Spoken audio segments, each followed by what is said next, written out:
Beag agus sé mi mór le Leonard O'Hanley. Bhí Mickey an na bhug, is bhí Séimi an na mhór, is bhí Uli bratha deasa an chran.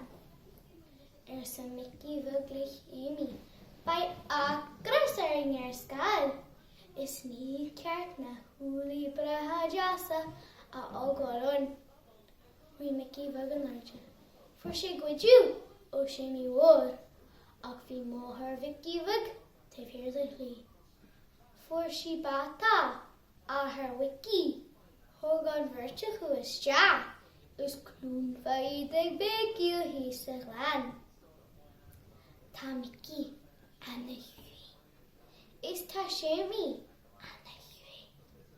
Níl déithe nó éireann.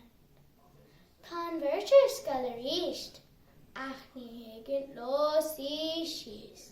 Is tá na Uli bratha deasa an chran.